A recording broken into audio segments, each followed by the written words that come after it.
Bonjour et bienvenue dans la météo du Bitcoin, j'espère que vous allez bien. Aujourd'hui, dernière édition de la semaine. Je vous rappelle que le week-end, je ne travaille pas, je ne trade pas, enfin j'essaye, hein, évidemment c'est très addictif tous ces marchés.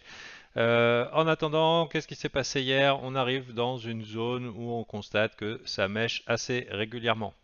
Mèche, mèche, mèche, mèche, mèche, mèche, mèche, mèche, mèche. Qu'est-ce que ça nous indique? Ça nous indique que dans cette zone ici, précisément, on a des vendeurs. Alors, je ne faut pas se leurrer, on commence à retrouver de l'optimisme, de la FOMO et une zone de distribution. La question c'est est-ce qu'on accepte dedans, est-ce qu'on s'installe dedans et qu'on grind lentement au-dessus des 25 000. Hein. C'est un petit peu ce qu'on veut voir, c'est l'acceptation au-dessus des 25 000. Et hier je parlais de Ishimoku. Je ne sais pas si c'était dans la météo ou si c'était dans le live VIP, mais du Ishimoku Daily qui occasionnait une résistance. Mais c'est une ligne imaginaire, le marché fera bien ce qu'il voudra. Cependant, un bon petit signal haussier tendance acceptée, ce serait une acceptation ici de la manière suivante, au-dessus des 25 000. Ce qui signifie qu'ici, ce n'est pas forcément des vendeurs ou des acheteurs qui s'épuisent, ça peut être aussi des gens qui se hedge, c'est-à-dire des gens qui ont bien profité de la zone d'accumulation ici, pour les plus malins du côté bas de ce range, et qui commencent à hedger leur position ou à alléger, quitte à racheter pas beaucoup plus haut. Hein. C'est comme ça qu'on fait quand on veut gagner des sous. Il y a des plays qui sont moins, comment dire, qui sont moins probables, qui sont plus difficiles à tenir. Pourquoi à l'approche d'une résistance forte rester en position alors que en éliminant, en sécurisant les profits et en rentrant un petit peu plus haut avec un peu plus de confirmation, on peut passer à la prochaine étape, au prochain niveau. En attendant, ici, on est quand même dans cette zone au niveau Bitcoin, a priori, où ça distribue, où ça se hedge, où toutes les raisons qui font qu'il y a des vendeurs et que pour l'instant ça ne veut pas passer.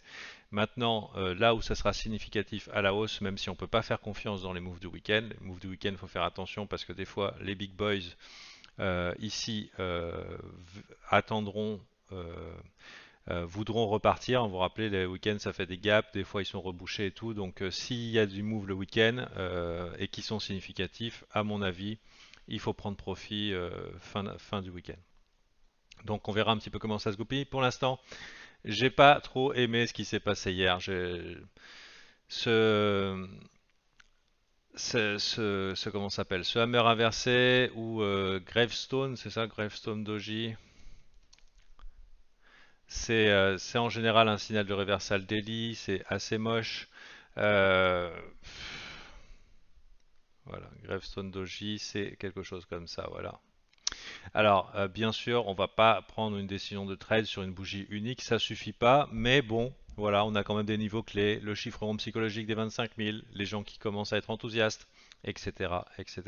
Parmi d'autres informations qu'on pourrait utiliser, on pourrait voir que à l'approche ici, on a le long short ratio qui a commencé à être haussier pendant la descente. Ça veut dire que ceux qui ont raté le move commencent à vouloir acheter les dips un petit peu trop agressivement. Pour moi, c'est un marché où il faut acheter les dips, mais il faut être patient pour le faire. Ça veut dire qu'il y a toujours des gens qui attendent le dip et disent ah c'est maintenant, alors qu'en fait il faut attendre que les premiers acheteurs de dip y viennent, qu'ils y croient plus trop, que ça devienne vraiment difficile d'acheter le dip, et ensuite quand les vendeurs sont fatigués, éventuellement aller travailler les sommets. Exemple, là, peut-être que les gars ont acheté un peu trop tôt le dip et commencent à avoir peur un peu. On peut leur faire un peu plus peur. Ça se fatigue au niveau des vendeurs et hop, on va continuer ce range-là. Hein, je ne parle pas d'acceptation immédiate, tendance et tout. Je parle que de par le fait que ça fait un mois où on est super bull sur le marché crypto, il est probable que on range un petit peu plus longtemps. Les acheteurs vont pas abandonner si vite. Et donc, ce qui fait qu'il y a des amplitudes intéressantes. Si vous ne tradez pas le Bitcoin, c'est 5% d'amplitude haussière sur le Bitcoin, c'est peut-être 15, 20 ou 30% sur votre altel préféré. Donc, on arrive dans cette zone-là, ici, au niveau Bitcoin, peut-être que ça pourrait faire une entrée assez propre sur une alt que vous aimez bien et qui a un joli graphique. Voilà. Pour l'instant, du coup, je suis un petit peu sur la réserve, je suis un petit peu en mode patience, je commence à checker quelques alts assez faibles. On a vu au niveau du S&P 500 hier aussi un Gravestone Doji. On est en train de, c'est une lutte importante au moment où il y a eu quand même, à partir d'ici, on a commencé à avoir une déclaration. Chez moi, j'ai un Fantafeed dans mon Discord où je donne les news les plus pertinentes et on a vu que voilà quoi, le média enfin les médias qui sont payés par des milliardaires, hein, c'est pas différent en Europe qu'aux États-Unis, euh, continuent en général de tromper les gens. Hein, leur but c'est de dire de la merde et d'obtenir de la liquidité. Donc là, Nasdaq enters bull market, c'est officiel. Hein. À partir du moment où tout le monde se relaie en disant c'est bon, il peut plus rien nous arriver d'affreux maintenant, on peut commencer éventuellement à s'inquiéter. Donc, à s'inquiéter de quoi? Est-ce que ouais, c'est bon, Bitcoin 10 000, c'est pas ce que je dis. Hein. Mais il faut pas se leurrer, vu que la plupart des gens en crypto trade all-in, ils prendraient très mal une jambe baissière, enfin un petit mouvement baissier de 5-10%, surtout s'ils sont à levier, qui ne serait qu'un retest, hein, d'un V-bottom. Éventuellement, si on constate ici en weekly, on a un V-bottom qui n'a pas été retesté. Les bottoms arrivent rarement en V, ils sont souvent retestés, vous voyez, comme ici, établissement d'un range long terme qui pourrait mettre du temps avant de faire quelque chose. Je dis pas qu'on n'ira pas forcément plus haut. Je veux dire que si jamais on arrive dans ce moment où les big boys commencent à prendre profit, où on commence à voir l'euphorie chez les retail, etc., etc., sans forcément changer, sans forcément déclarer Bitcoin 10 000, euh, un Bitcoin à 22 000, 20 000, ça changerait pas grand-chose à rien du tout. Ça reste une zone d'accumulation long terme jusqu'à acceptation en dessous. Hein. Si ça pète en dessous et que ça s'accepte en dessous, bon bah il faudra se faire une raison, c'est pas ici le bottom, mais pour l'instant on est dans une bonne zone. Mais aussi on est dans une zone où on commence à être prudent. Hein, vous voyez cette mèche en weekly, c'est un signe. Je pense que les bears vont essayer de la défendre. Ça, je ne serais pas étonné qu'on clôture la semaine dans les 23 300. Ils vont essayer en tout cas. Donc voilà, c'est un petit peu mon idée qui est d'acheter les dips, mais pas trop vite. Vu que je commence à voir cette zone de distribution, j'aurais tendance aussi à vendre les rebonds assez vite. Pas forcément sur Ethereum. Ethereum, c'est un cas particulier parce qu'il a un gros événement fondamental et il est bullish à cause de cet événement fondamental.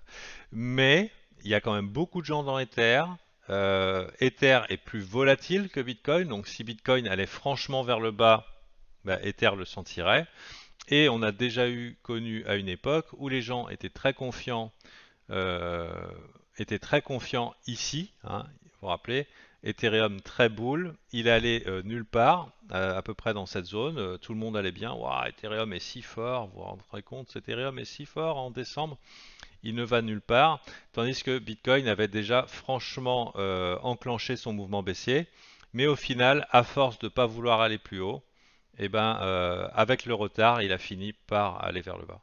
Donc, si on a, là, on a un Ethereum qui est très fort, mais si on a un Bitcoin qui va franchement vers le bas, relativement, et ben, on pourra avoir un Ether qui fait ça, qui est OK pour acheter les dips, mais on commencerait à accumuler beaucoup d'acheteurs dans cette zone-là, ce qui le rendrait lourd. Ajoute à ça des stops multiples en cascade, ça peut être moche.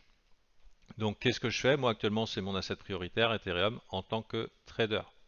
Si je cherche à acheter un dip, je vais le faire sur Ethereum parce qu'il y a un incentif à l'achat. Et l'incentif à l'achat, je vous l'ai dit cette semaine, c'est le fait que les gens qui hold de l'Ethereum pourront avoir le coin ETH-PO, hein, comme à l'époque de BTC, BCH. C'est dans la tête des gens, c'est des coins gratuits. C'est aussi simple que ça. Enfin, c'est aussi simple que ça. C'est pas des coins gratuits, mais dans la tête des gens, c'est un bon outil marketing. Donc, mais par exemple, s'il y a dip et que je l'achète, je le fais en connaissance de cause, c'est qu'il y a faiblesse potentielle dans ce marché qui commence peut-être à former son high, son plus haut sommet weekly, avant un retournement, et ce qui veut dire que si j'achète ici, il y a de fortes chances que je commence à vouloir prendre profit dans cette zone.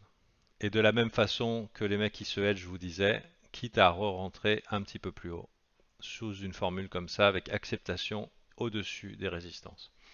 Voilà un petit peu mon idée du marché, c'est prudence, parce que zone de distribution pour certains, plutôt achat de dip, mais si jamais on va franchement vers le bas et on voit des gens qui commencent à jouer euro en disant ouais j'ajoute à mon long 1 million sur Twitter, c'est bon, je plie mes clics et claques, prochain rebond, je vends. Il faut s'adapter, hein. Les marchés, les gens qui jouent au héros quand le marché se retourne, c'est un bon indicateur qu'il faut se mettre de côté. J'espère que vous avez trouvé de la valeur dans cette méthode du Bitcoin, comme depuis des années déjà. Merci de votre fidélité, je vous souhaite un bon week-end et à très bientôt.